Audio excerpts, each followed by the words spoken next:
Salamlayıram hər birinizi, bütün coğrafiya sevərlər. Təəssüf olsun ki, bir müddətdir görüşə bilmirik, yeni video yükləyə bilmirəm kanala. Hardasa bir aydan, bir aylıq bir müddətdir. Bu da işlərimin çoxluğu ilə əlaqədardır. Artıq ilin sonuna yaxınlaşdığımıza görə, imtahanlara yaxınlaşdığımıza görə bizim də dərslərimiz, dərs yükümüz, hazırlıqlarımız daha artıb. Ona görə vaxt eləyib video yükləyə bilmirik, amma inşallah yükləyəcəyik bu yaxınlarda. Bugün isə sizə elə yaxınlaşan imtahanlarla bağlı, xüsusilə də abituriyentlərin bir həftə sonra olacaq qəbul imtahanı ilə bağlı danışmaq istəyirəm. Tez-tez rəylərdə görürəm, suallar gəlir ki, bəs coğrafiyadan imtahana düşəcək mövzular, düşəcək suallar haqqında. Əvvəlası bizim kanalda bununla bağlı iki videomuz var. Biri 2023-cü ildə, biri də 2024-cü ildə. Hər ikisində qəbula daha çox düşən mövzular adlı videolardır coğrafiyadan. Bax, bu videolar elə bu il üçün də keçərlidir. Siz həmin videoları izləyə bilərsiniz. Çünki həmin proqramdır. Yenə də belə deyək də, həmin mövzular orada. Hansı mövzuları demişəmsə ki, bunlar qəbul imtahanına daha çox gələn mövzulardır. Daha çox işlənən mövzulardır. Bunlar bu il üçün də keçərlidir. Yəni, bu son bir həftəni daha effektiv təkrarlamaq üçün mövzuları həmin videolara baxa bilərsiniz. Və oradan daha çox düşən bölmələr, düşən mövzuları, bax, bu son bir həftə ərzində təkrarlaya bilərsiniz. Başqa nə etmək olar bu bir həftə ərzində, ondan danışmaq istəyirəm sizinlə. Əvvəlası deyim ki, sizin məsələlər hissəsinə toxunum, sonra keçək nəzəri və xəritə hissəsinə.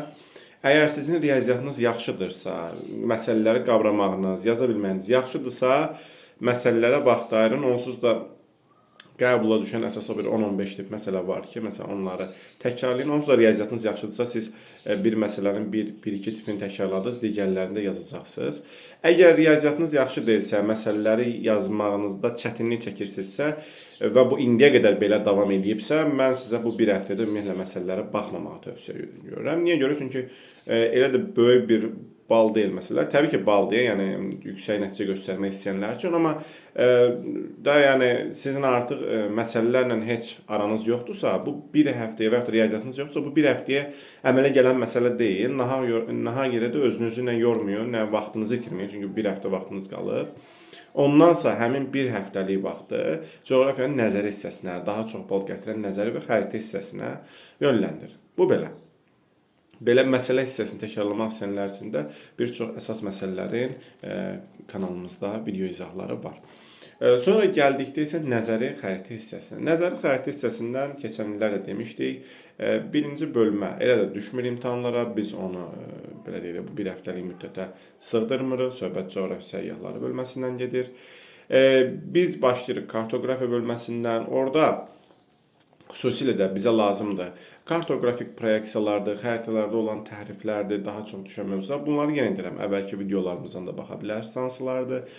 Daha sonra litosfer, relyef bölmələrini təbii ki, təkrarlamalısınız. Xüsusilə dünyanın əsas dağları, düzənlikləri, daha sonra burada məsələn eksogen mənşəli relyef formaları, Azərbaycanın relyefi mütləq olaraq ümumiyyətlə yadda saxlamalısınız ki, Azərbaycana aid bütün mövzular əsasdır. Çünki Azərbaycan qəbul imtahanıdır. Ümumiyyətlə coğrafiyada olan bütün imtahanlarda, fərqi yoxdur, bu MİQ olsun, universitet qəbul imtahanı olsun, olimpiyada olsun, hətta gələcəkdə olacaq, indi birinci dəfə olacaq, düzü sertifikasiya imtahanı olsun, fərqləmir. Bir yerdə coğrafiya imtahanı varsa, bura bizim ölkəmizdən suallar mütləq ki, düşür, özdə yetəri qədər düşür, yetəri qədər də əhəmiyyət daşıyır. Ona görə Azərbaycanın relyefidir, Azərbaycanın iqlimidir, sərhədləridir, Azərbaycanın torpağı, landşaftı, qoruqları, Azərbaycanın fiziki coğrafi anlaşdırması, Azərbaycanın iqtisadi coğrafi anlaşdırması, Azərbaycanın sənayesi, əhalisi, kənd təsərrüfatı hər birin bu bir həftədə mütləq ki təkrarlayın və bilin ki, onlar sizin qabağınıza sual olaraq düşəcək.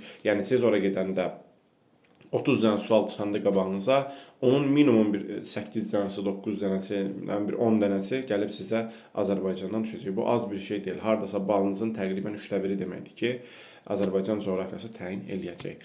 Daha sonra geosinkronaldır, platformadır, litosferdə sizin mütləq olaraq yaxşı bilməli olduğunuz mövzulardır. Düzənliklərdə bir daha deyirəm, düzənliklərdir, dağlardır, relyefdə mütləq olaraq yaxşı bilməli olduğunuz mövzulardır. Daha sonra relyef bölməsindən sonra siz atmosferdə gələcəksiniz. Atmosferdə məsələn iqlim mövzusu var ki, siz mütləq olaraq bu yenə deyirəm, Azərbaycan iqlimi o heç, Azərbaycana aid mövzular olsa düşür. Dünyanın iqlimi mütləq olaraq imtahanlarda istifadə olunur sual kimi. Bundan başqa orada əgər məsələlərlə aranız yaxşıdırsa, temperatur məsələləri, təzyiq məsələləri, xüsusilə də onlar horizontal məsələlərlə birlikdə verilir. Bunları daha yaxşı görə bilməyiniz üçün təklif edirəm ki, mütləq olaraq bu bir həftədə son illərin qəbul imtahanlarını işləyəsiniz. Bax 2020-dən 2020, məsələn mən öz hazırlığımda olan abituriyentlərdə hamısını işlədirəm. Siz də yəni öz müəlliminizlə və yaxud da özünüz də hazırlaşırsınızsa fərqi yoxdur. Burada yəni çətin bir şey yoxdur. İnternetdə var o qəbul imtahanları. 2020, 21, 22, 23, ta ki 24-də daha keçən ildə daxil olmaqla bütün qəbul imtahanlarını işləyin. Oradakı suallara baxın, oradakı sualların texnikasına baxın. Mövzular o suallarda, o testlərdə necə işlənilib, onlara xüsusi diqqət yetirin. Daha sonra biosfer bölməsinə gəldikdə. Biosfer bölməsində orada dünyaya aid olan, Azərbaycana aid olan hissə var. Dünyaya aid olan hissədən orada sizə daha çox lazım olan təbii zonalar mövzusudur. Necə ki, atmosfer bölməsində iqlim mövzusu mütləq olaraqdır, eləcə də biosferdə də təbii zonalar mövzusu mütləqdir. Öz iqlimlə təbii zonalar bir çox suallarda da qarışdırılaraq verilir.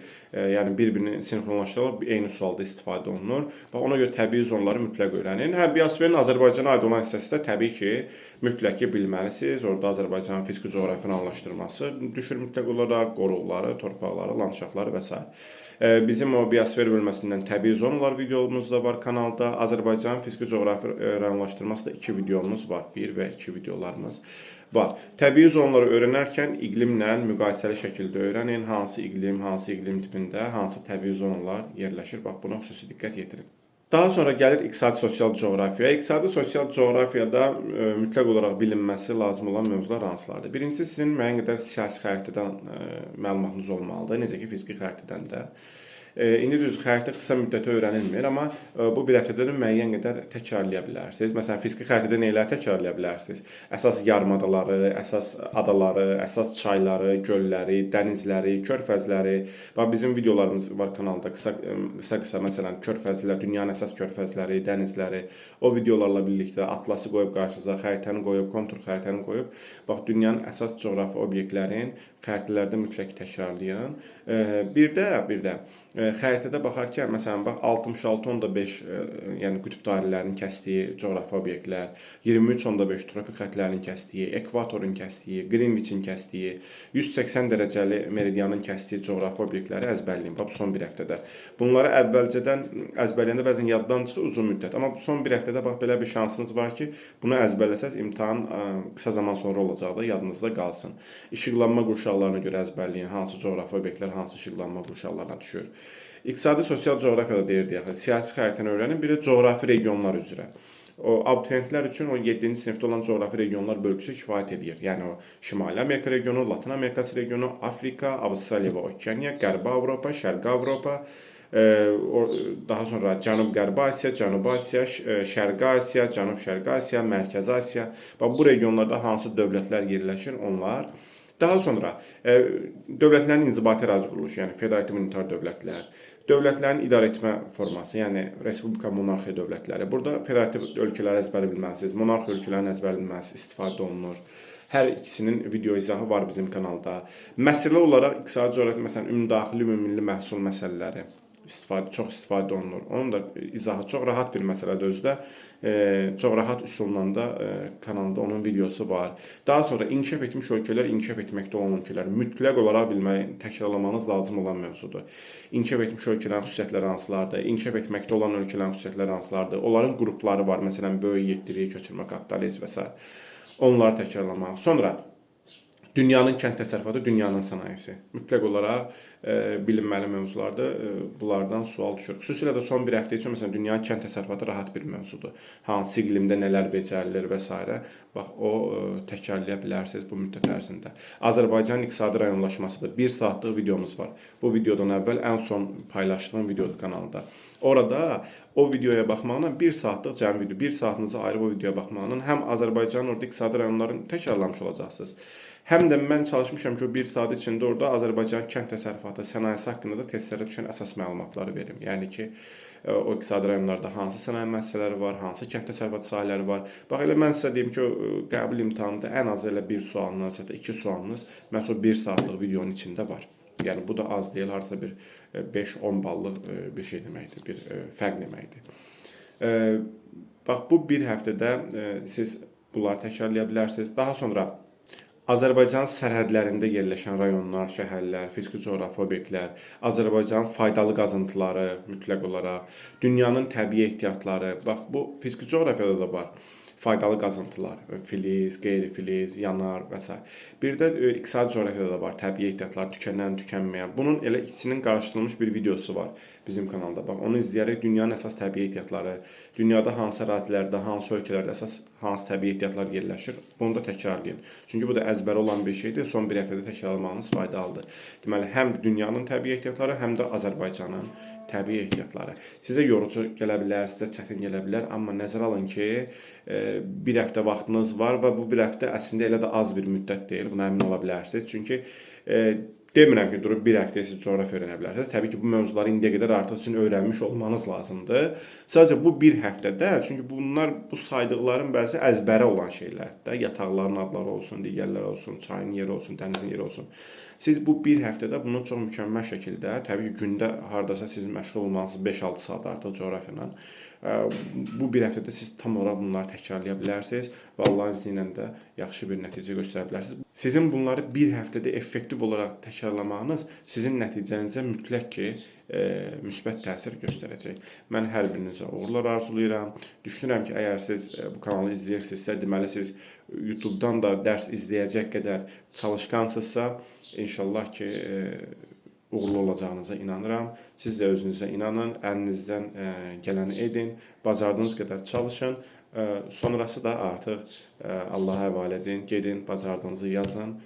Vəssalam, sizin üzərinizə düşən budur. Bundan artığın sizdən heç kim istəmir və heç kim də istəyə bilməz.